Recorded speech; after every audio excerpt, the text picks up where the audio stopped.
I come from that generation which was very aware of the need to understand history.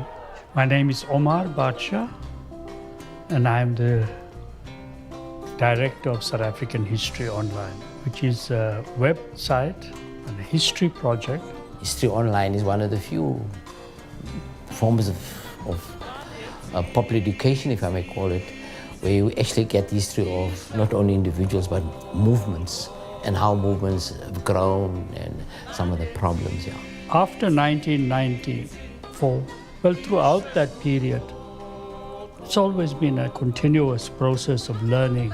It's important for people to understand history, and I say that because we're a country in crisis.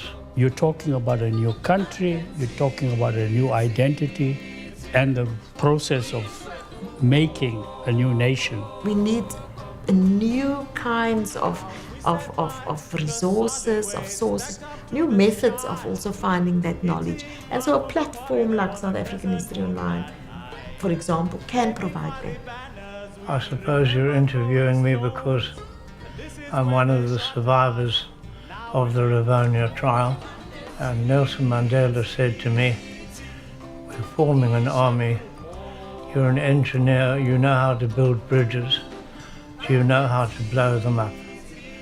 And I said, "Oh, well, I think so, yes." And so I became a technical officer in the Western Cape Command of Mkhonto Wesizwe. There's so many people who have contributed towards building South Africa, building Africa as a whole. Therefore, they're not documented or they're not given the platform to be recognized. What is important about the project, it has been very non-sectarian. This company uses a website to bring all that information out there, because usually it's in journals or textbooks, and people can't relate to that as much, especially ordinary South Africans. What Omar and so has done is to capture the history of individuals and organizations other than the Communist Party. The main goal of SAM, I mean there's many, but the main one is to preserve history, but also to relay history in a way that's unbiased and that allows people to tell their own stories. The history of the children's movement is on SOA, South African History Online, and Omar was very helpful in helping us putting the project on the website. When you look at the site, you will find there's a lot of information. But the site was also constructed in a way that supported teaching and learning of history.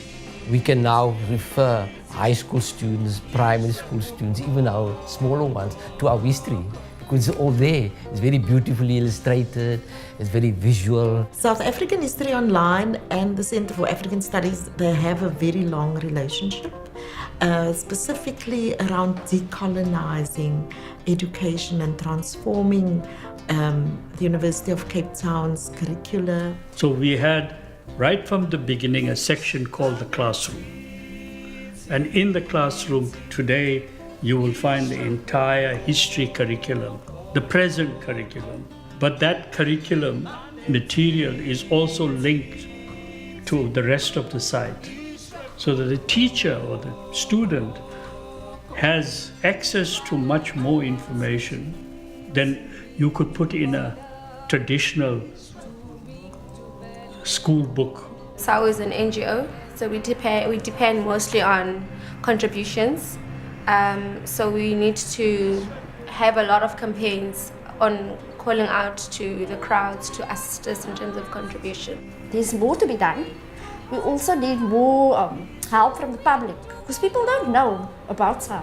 People need to be told this organization exists. An NGO that's contributing towards the people, that's not only writing what they think, but also going out to communities and writing about the hidden voices, forgotten voices. There's so many people who have contributed towards building South Africa, building Africa as a whole.